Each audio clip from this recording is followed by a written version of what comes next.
possíveis, né? Bem provável que sim. É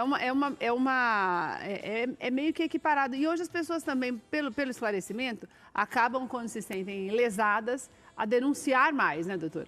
O que não significa que a gente tem que ter menos cuidados. É importante que, na hora de fazer uma cirurgia, se procure um especialista justamente para isso, né? Para que possa ter todas as dúvidas sanadas e também não se iludir, né, doutor? Porque tem gente que quer mudar, que quer se mudar, não quer melhorar, né? Que acha que a cirurgia pode fazê-la a uma outra pessoa, né? Em relação, Keila, ao que você falou sobre os erros médicos, estatisticamente eles vêm diminuindo, né? Olha que bom. Mas quando os pacientes realizam cirurgia com os profissionais corretos, né? Com os especialistas. Mas, ao mesmo tempo, na população de profissionais, entre aspas, que realizam cirurgia plástica sem o conhecimento teórico, os erros, infelizmente, vêm aumentando.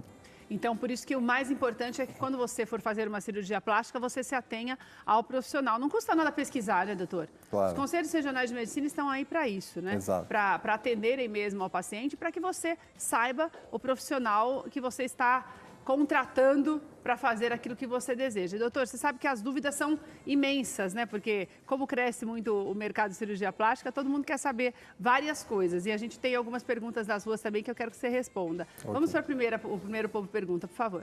Doutor, eu gostaria de saber se a celulite some com a lipoaspiração. E aí, doutor? Então, uma lipoaspiração bem feita, evidentemente que some com a... Some? Eu achei que não sumia. Na verdade, assim, a celulite, ela é fruto das traves, né, de trabéculas, que a gente chama, são fibras que conectam o tecido profundo à pele, né? Então, essas trabéculas puxam a pele para baixo e aquele espaço é preenchido pela gordura. Então, de duas formas a gente pode remover a celulite da paciente. O próprio ato de lipoaspirar, reduzir esse conteúdo de gordura, faz com que o volume diminua, a pele acomoda e as ondulações. Como se fosse isso aqui, ó, o botão do sofá é a celulite. Quando a gente diminui o volume, atenua. E a outra forma técnica de resolver é através de subcision. É uma agulha que a gente rompe. Que é uma espécie de um descolamento, né, doutor? Exatamente, a gente rompe essa trabécula. Eu já fiz matéria sobre isso, pessoas que realmente tiveram esse procedimento super bem sucedido. Exato. De ficar mesmo com a pele muito mais uniforme, né? Então, são duas formas. Você diminuindo o volume de gordura e através de agulha de subcision. Você rompe as trabéculas. Doutor, eu adorei essa pergunta que vai vir agora. Pode colocar. Eu gostaria de saber, depois da lipoaspiração, se a gordura não volta mais. Ah lá, é milagrosa a lipoaspiração, né, doutor? Não, a gordura nunca mais volta. Essa pergunta é bem polêmica, assim, na verdade, tem surgido muitos trabalhos em relação a isso. A gente sabe que o fato de engordar, né, significa não aumentar o número de adipócitos, né, que seria o número de células gordurosas. A gente sabe que o número que a pessoa tem é sempre o mesmo e quando ela engorda, as células aumentam de volume. Enfim, quando a gente faz uma lipoaspiração, a gente sabe que a gente não retira todo o número de células de gordura, a gente retira uma camada. E daí essa camada não volta mais, então? Essa camada não aumentaria mais de volume porque ela foi embora. Mas as células que ficam, porque é fisiológico você ter um pouco de gordura, né? Uma lipoaspiração bem feita sempre vai deixar uma superfície de gordura. Mas daí as que ficam, elas incham mais do que de costume? Ocupam o espaço das outras? As que ficam seguem o rumo delas normais. Se o paciente tiver uma ingesta... Então não engorda ingesta... no mesmo lugar que fez mesmo, doutor? Como é que é? Desculpa. Então no lugar que a pessoa fez a lipoaspiração, não vai engordar naquele lugar de novo? Pode engordar, claro. Porque se tiver célula gordurosa ali, ela pode aumentar de volume. Né? Se a pessoa estiver fazendo uma ingesta calórica maior do que ela consome durante o dia, o corpo entende que aquilo é energia acumulada e deposita nas células de gordura. Naquelas que sobraram, que incham e engordam do mesmo jeito. Naquelas que sobraram e vão continuar, vão seguir o rumo natural delas, de celular. Né? Então, engorda. Engorda. Resumidamente, engorda. A lipoaspiração, ela não é para emagrecer as pessoas. Né? Eu sempre falo isso... Não adianta muito falar, mas você sempre fala, você tenta, né, doutor? A lipoaspiração ela não serve para emagrecer, ela serve para retirar tecido adiposo localizado.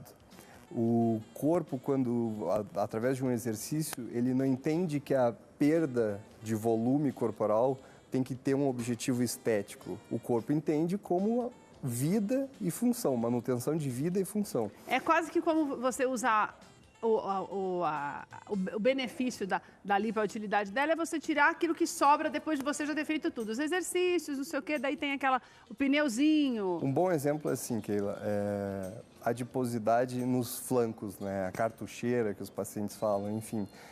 Aquela gordura ali, para o paciente perder, antes de perder aquela gordura, os homens principalmente, eles perdem gordura de membro inferior. Já perdeu tudo, né? E perde gordura facial. Então, para perder aquela adiposidade, o paciente se torna desprivilegiado esteticamente na face, porque emagrece muito a face e perde muita perna. Fica entendeu? magérrimo e com a gordurinha localizada. A lipo é para isso. Exatamente. A lipo, ela foca direto no que está localizada. Não é para emagrecer. Entendi. Tem mais uma pergunta. Preste atenção que o doutor está esclarecendo hoje as dúvidas sobre cirurgia plástica aqui no De Bem com a Vida. Doutor, eu gostaria de saber, depois de quanto tempo da gestação a gente pode fazer uma cirurgia plástica? Porque deve dar vontade de fazer na semana, né, doutor? Quem já tem filho deve ter vontade de fazer na mesma semana, achando que vai ajudar a emagrecer. Então, isso depende da cirurgia, né? E... Eu estou imaginando que ela deve estar falando de cirurgia dos seios ou da barriguinha que exatamente. fica. Vamos resumir assim, entre seio e barriga, que são as partes do corpo que têm maior alteração durante a gestação. O seio tem a questão do leite, né? Então, todo o fenômeno da gestação desencadeia uma série de explosões hormonais, digamos assim, inclusive da prolactina. Enfim, o que a gente precisa para fazer uma mamoplastia numa paciente no puerpério, né, nesse período pós-gestação, é que não haja leite nas glândulas mamárias. Ah, então tem que esperar desmamar mesmo, né? Então, exato. Parar de amamentar. Então tem a questão da criança, né? Então não tem a questão fisiológica da mulher, mas a questão de que um bebê deve ser amamentado durante 6 meses, né? Aleitamento materno exclusivo até os 6 meses. Mas também eu acho, né, doutor, que esses 6 meses, mesmo que se espere os 6 meses, tudo bem que a gente sabe que tem mulher que não espera. Na minha opinião pessoal, eu acho que é o correto. Mas também é um período para o corpo ir voltando ao normal também e você perdendo um pouco de peso para não tornar a cirurgia aquela necessidade do emagrecimento, a solução para você emagrecer, né? Para você se reeducar mesmo e perdendo aquilo que a gravidez trouxe e aquilo que sobrar, dá uma consertadinha, né, doutor? É o tempo suficiente para isso, né? Então, algumas mulheres chegam com 8, 9 meses pós-gestação, não estão mais amamentando. Daí é o ideal. Mas no exame da mama a gente evidencia ainda saída de leite pelo bico do seio. Então, existem medicações, né? Cabergolina, enfim, são agonistas dopaminérgicos que a gente chama, que bloqueiam a produção do leite. A paciente faz uso daquela medicação por 3 semanas e aí está liberada. Então, com os 9 meses já pode procurar um médico para... Isso, na verdade, independe. Quando parar de amamentar. Ela parou de amamentar com 3 meses e não tiver mais leite, assim, a definição para operar a mama é não ter mais leite nos ductos lactíferos. Certo. E abdômen é quando outra pessoa puder cuidar do bebê. Porque dá mais trabalho, né? Porque uma cirurgia trabalhosa. Não tem a questão do leite, mas é quando outra pessoa puder cuidar do bebê. Mas é bom esperar 6 meses. Não custa nada esperar um pouquinho, até curtir o bebê e emagrecendo naturalmente. Tem mais uma pergunta.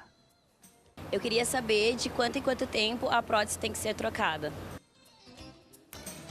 Então, existe um saber popular, assim, né? Inclusive entre os cirurgiões, de que são 10 anos, né? Um número mágico. Eu sempre ouço isso, 10 anos. Na verdade, eu suspeito que isso tenha sido alguma questão de preenchimento de papéis na Anvisa para liberação, mas assim, no momento que o paciente coloca uma prótese de mama, ela deve seguir fazendo o rastreio do câncer de mama, né? Normal, anual? Normal. Na verdade, o que muda é o seguinte... a partir do momento que a paciente coloca uma prótese de mama, o melhor exame para evidenciar lesões não palpáveis e pré-malignas é a ressonância nuclear magnética. Sei. Né? Se não colocou prótese, ela segue o rastreio com mamografia e com ultrassonografia. Né? No momento que ela coloca uma prótese, o melhor exame é a ressonância magnética. A gente sabe que tem vários mastologistas que seguem o rastreio com a mamografia e o ultrassom de mama. Então essa troca não precisa fazer nunca? você segue esse rastreio e chegando 10 anos, se não tiver nenhuma alteração na prótese, né, nenhuma então, através desse ruptura, rastreio, o médico consegue observar se está tudo certo. a mama, o tecido glandular, o parênquima e a prótese. Então, assim, se, por exemplo, chegou a 10 anos e não tem nenhuma alteração na prótese, não precisa trocar. Tá, entendi. Da mesma forma, se a paciente tem 3, 4 anos e durante o rastreio foi evidenciada uma ruptura, alguma alteração, troca. Deve trocar. Geralmente, os pacientes trocam lá na frente porque, com o passar do tempo, a gravidade faz com que a mama até na caia. prótese. Exatamente. Daí troca, mas por uma questão Então, geralmente, estética. ela faz uma nova cirurgia para retirar o excesso de pele e, geralmente, a gente faz a troca da prótese. Certo. Mas, assim, se um paciente chegar no consultório e falar assim, ó, doutor, eu vim aqui, minha mama está ótima, eu coloquei prótese de mama há 10 anos, mas minha mama está ótima. A conduta correta é, você realiza os exames de rastreio, ressonância nuclear magnética, se não houver nenhuma alteração na prótese, não precisa trocar. Certo. Tem mais uma pergunta, a última pergunta, nós estamos tirando suas dúvidas hoje sobre cirurgia plástica, acho super importante você prestar atenção, existem alguns mitos que o doutor já está desfazendo aqui e é muito legal porque nós sempre ouvimos essa história da troca da prótese de mama e, se for desnecessário, não o faça. Por isso que é importante você buscar um especialista. Vamos ver a próxima pergunta. Eu gostaria de saber quem faz a cirurgia para colocar silicone corre risco de ter câncer. Olha, tem gente que tem medo mesmo, né, doutor? Boa Porque pergunta. tem algumas pessoas que têm medo porque acham que o exame pode não detectar um tumor depois da colocação também da prótese, né? Assim, em relação ao fato da prótese induzir alguma lesão... Mas né, a prótese pode induzir, doutor? Não, né? Isso não, a amor de Anvisa Deus. liberou a prótese de mama. Nos Estados Unidos, a FDA demorou um pouco mais para liberar, mas hoje em dia, sim, esse é um conhecimento bem estabelecido. Vamos abrir também para as outras doenças, né? Já aventou-se a possibilidade de que a inclusão de uma prótese de mama poderia trazer doenças autoimunes, né? Então, o paciente... Que também é um mito. Exatamente, é um mito. Então, o paciente colocaria um corpo estranho, entre aspas, e o corpo produziria anticorpos contra a prótese. Sim. E aí, esses anticorpos atingiriam outros tecidos, por exemplo, articulações, que aí seria a prótese de mama induzindo a artrite reumatoide. Ou atingindo outro tipo de tecido, conjuntivo, tecidos moles, que aí seria a prótese de mama induzindo o lúpus eritematoso sistêmico. Então, para resumir, assim... Nada a prótese disso. de mama não induz a câncer de mama E também não e impede não induz a nenhuma doença. E também não impede de identificá-lo durante o exame, né, Se doutor? você fizer os exames corretos, que é o rastreio com a ressonância nuclear magnética, você está livre do mastologista ou do cirurgião plástico não perceber uma lesão. O silicone não esconde o tumor, não existe isso, é uma bobagem. Se esse era o seu medo, você pode procurar um especialista para colocar o silicone, porque não tem nada a ver. Tem gente, eu já ouvi muito isso, tem gente que tem medo mesmo, acha que... A gente não entende, acha que a prótese pode tampar um possível tumor. É tudo uma besteira. Doutor, muito obrigada pela tua participação no programa, sempre traz muitos esclarecimentos. O seu site, marcosharter.com? Exato. Se tiver mais dúvidas, pode escrever, tem uma partezinha Claro, lá para tem deixar uma contato. pergunta? www.marcosharter.com e www.plasticamontenegro.com.br.